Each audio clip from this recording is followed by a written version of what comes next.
Ya, bismillahirrahmanirrahim. Kita lanjutkan lagi ya. Tadi terputus karena something wrong ya, semprong ya.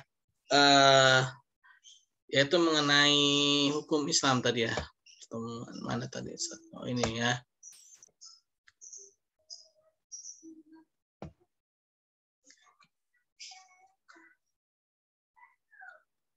Oke, alhamdulillah. Nah, ini ya. Jadi maqasid syariah tadi ya. Jadi kenapa hukum ini harus ada gitu ya? Kenapa harus ada hukum gitu kan? Karena ada tujuan ya. Karena ada tujuan. Yaitu ada maqasid, kalau bahasa agama itu ada maqasid syariah, ada tujuan syariah ya. Nah, mengenai maqasid syariah ini memang diterjemahkan atau apa ya? Ditafsirkan atau diturunkan ya. Artinya turunan pemikiran gitu ya dari ulama-ulama ya, seperti Imam Al-Ghazali ya, Imam Syatibi ya. Mereka membuat rumusan-rumusan ya. Kenapa sih kok harus ada syariat? Kenapa sih kok harus ada hukum ya? Kenapa sih kok harus ada aturan gitu ya? Nah, Imam Al-Ghazali rahimahullah ya mengatakan bahwa kenapa ada syariatnya? Kenapa adanya aturan? Karena ada tujuan, yaitu 5 tujuan ya. Al-maqasid syariah al-khamsah al-maqasid syariah. 5 tujuan maqasid syariah ya. Yaitu pertama untuk ada yang tahu 5 tujuan menurut Imam Al-Ghazali maqasid syariahnya? Oke, kalau memang tidak tahu ya. Nah, ini teman-teman ya, ini penting. Teman-teman walaupun background teman-teman mungkin di sini ada yang teknik, ada yang ekonomi, ada yang farmasi atau apa gitu kan. Nah, teman-teman tuh harus tahu ya, kenapa sih namanya tuh kenapa sih kok saya harus belajar ini gitu loh. Harus tahu namanya tuh kalau dalam quantum learning itu ambak ya, apa manfaatnya bagiku gitu kan. Nah, dalam syariat ini juga ada ambak, ada manfaatnya tuh apa gitu ya. Nah, ini yang pertama yaitu untuk menjaga agama ya, hifzuddin, menjaga agama. Jadi salah satu tujuan kenapa adanya syariat, adanya aturan itu agar agama itu terjaga ya. Nah, adanya penjagaan terhadap agama.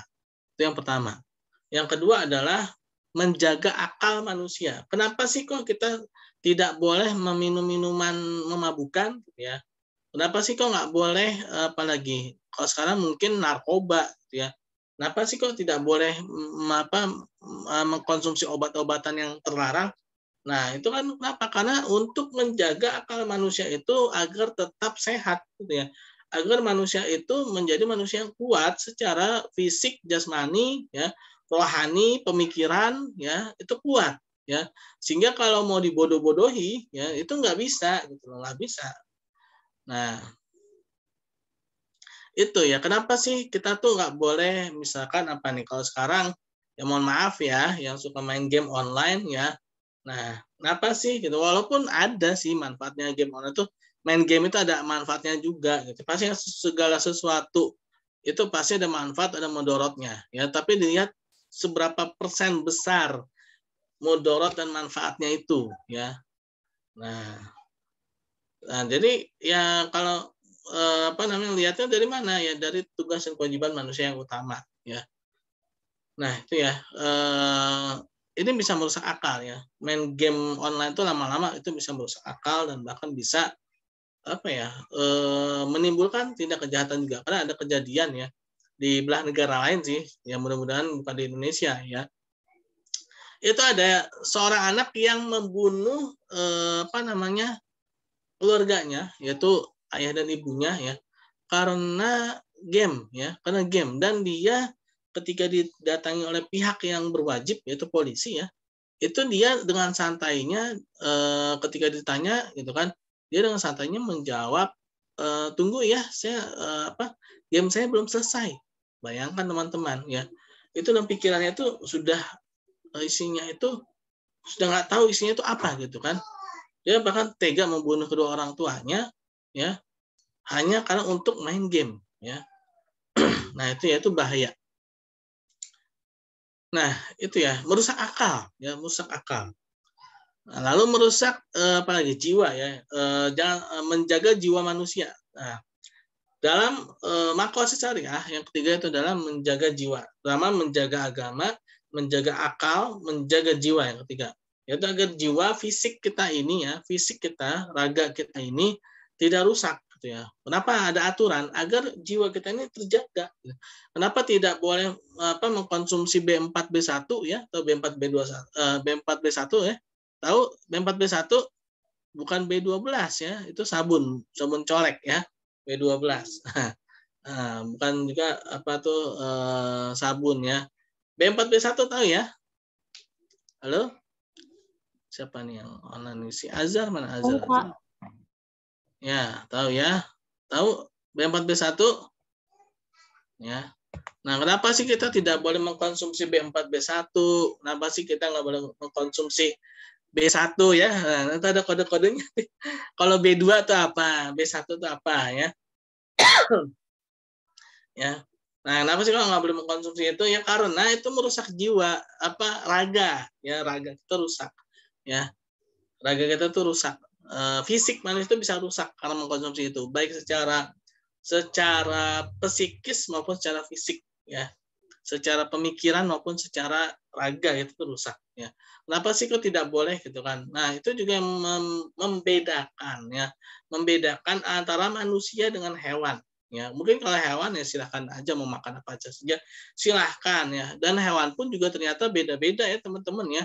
Ada hewan yang tadi itu ya dia makan kotorannya sendiri, ya kan, dia makan sampah ya, dan dia tidak bisa membedakan sampah dengan makanan gitu kan. Nah itu bahaya. Hewan yang seperti itu kan tidak diperbolehkan dimakan kan, karena nanti khawatirnya kalau memakan hewan itu ya dia bisa terpengaruh ya sifatnya tuh turun secara genetis bahasa. Nah ini yang orang-orang farmasi ya ini tolong dong ya. Jadi itu pelajarilah Islam lebih dalam ya. Pelajarilah Islam lebih dalam dan juga yang ekonomi ya, yang teknik ya. Nah teman-teman nih mungkin yang fakultas teknik jangan sampai ada anggapan teknik Islamnya di mana sih? Jangan sampai ada anggapan kayak gitu teman-teman. Banyak loh Islam itu di mana-mana tuh ada ya. Islam itu di mana-mana tuh ada teman-teman. Jadi teman-teman ini kan kuliah ya, mahasiswa ya. Nah, mahasiswa itu harus pikirannya beda teman-teman ya. Jangan pikirannya itu ya saya pengen bilang seperti anak SMA, khawatirnya anak SMA tersinggung. Karena nggak semua juga anak SMA seperti itu gitu kan. Mungkin saya bilang aja ya, jangan sampai seperti anak yang tidak pernah sekolah sama sekali gitu ya. Nah, pikirannya itu ya kalau udah tujuannya tuh ya materialistis ya. Materialistis itu apa? Yang penting dapat transkrip nilai dengan nilai A gitu kan.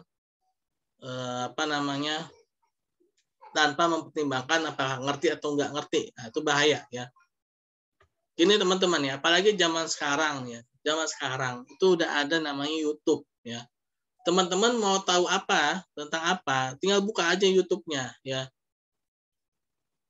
Ya, tinggal buka aja YouTube-nya. Tapi ada yang yang tidak bisa didapatkan teman-teman dari sekedar mengetahui suatu ilmu gitu loh. Ada ya sesuatu yang bukan hanya ini aja nih levelnya udah lebih tinggi ya. Ada orang yang hanya ingin tujuannya itu dapat ijazah, transkrip nilai dengan IPK tertinggi, tapi dia tidak memikirkan bagaimana cara mendapatkan itu. Misalkan dia nyontek, dia apa, dia itu kan. Dia misalkan ya dia membohongi dosennya, iya kok Pak, saya ngerti kok Pak, gini, padahal ujiannya nyontek gitu kan. Oke, mungkin secara ijazah transkrip nilai mungkin dapat ya. Nah, tapi ya secara substansinya dia nggak ada. Nah, itu satu, itu orang yang levelnya paling bawah ya. Dia tujuannya hanya untuk selembar kertas ya. Nah, ada juga mungkin ada peningkatan ya. Dia ya mungkin yang cari-cari misalkan di YouTube atau di mana mencari informasi gitu ya. Tapi ternyata yang dicari itu hanya sekedar untuk mendapatkan nilai bagus ya. Nah, oke, dia naik tuh tingkatannya ya di atas ya. Ada lagi orang yang mungkin ya selain kuliah ya, dia juga belajar bagaimana berkehidupan bermasyarakat, ya, bagaimana dia mempraktekkan ilmunya di segala bidang kehidupan dia, ya, dan dia bisa mengambil hikmah dari ilmu dia. Nah ini ya, yang levelnya ini tinggi nih ya. Ini levelnya tinggi nih orang kayak gini. Ini nggak ada jaminan dia tuh S1, S2, S3 nih ya, nggak ada jaminan mau mau S1, S2, S3, mau S teler ya. Ada yang level lebih tinggi lagi ya.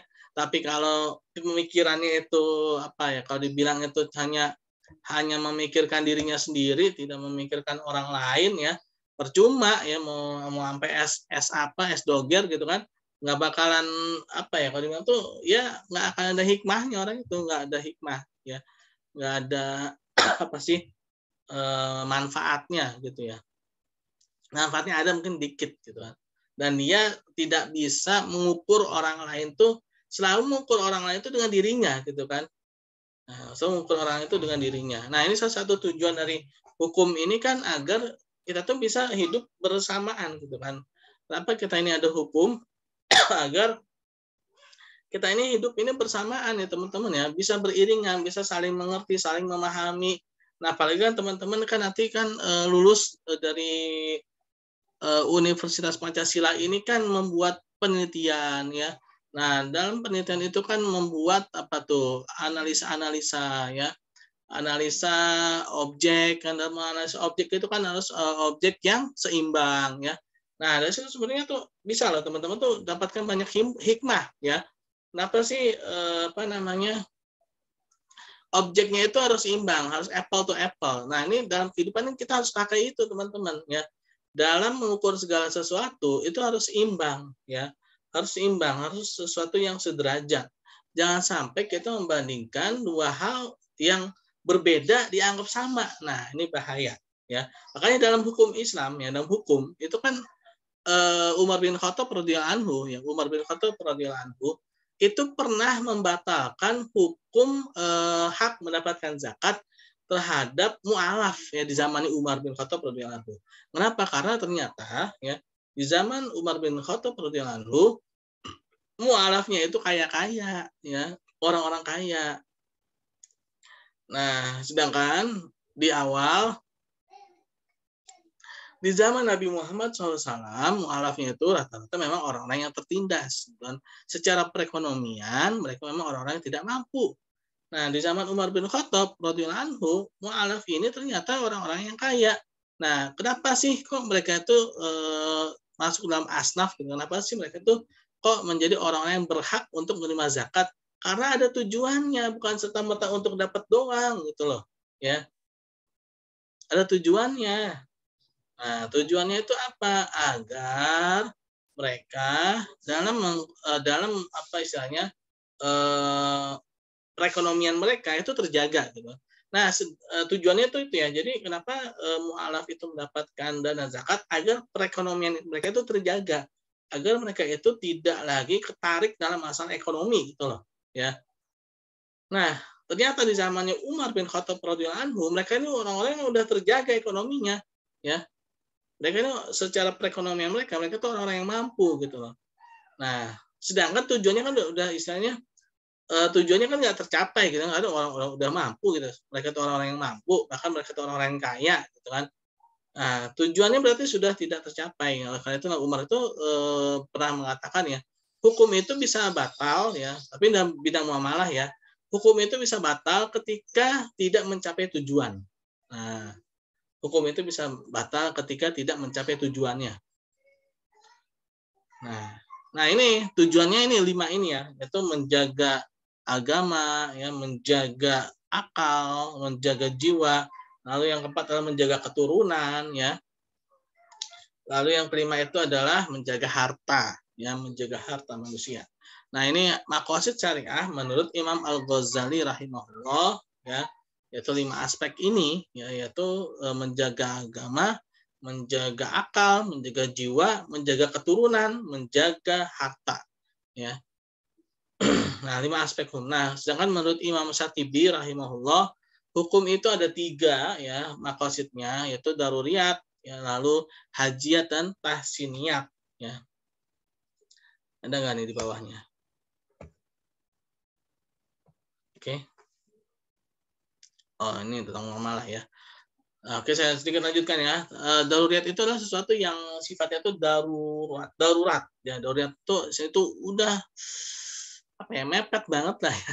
Bahasanya itu darurat itu sudah mengancam nyawa manusia. Ya, darurat itu sudah mengancam nyawa manusia.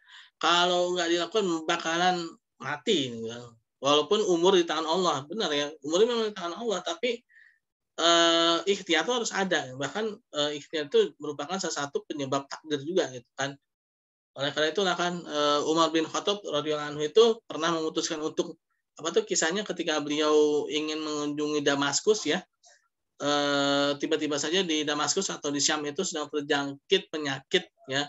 Penyakit apa yang mewabah itu ya, penyakit mewabah dan beliau memutuskan untuk balik gitu kan. Nah, padahal kan apa ya? Persahabatan bilang ini, wahai Amirul Mukminin, kenapa kamu mengelak dari takdir Allah Subhanahu wa taala? Dan Umar bin Khattab mengatakan, apa nih? Wah, habis lagi waktunya.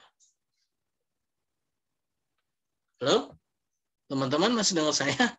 Kenapa saya menghilang? Wah, putus ini ya. Halo? Nyala sih. Oh.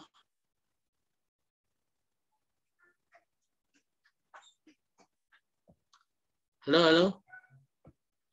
Dia menghilang.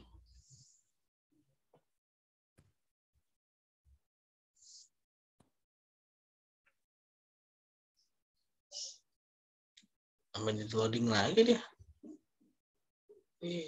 Salah. Nah, klik.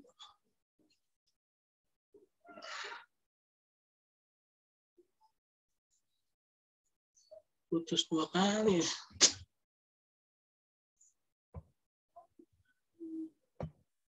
Amat kali yang ini.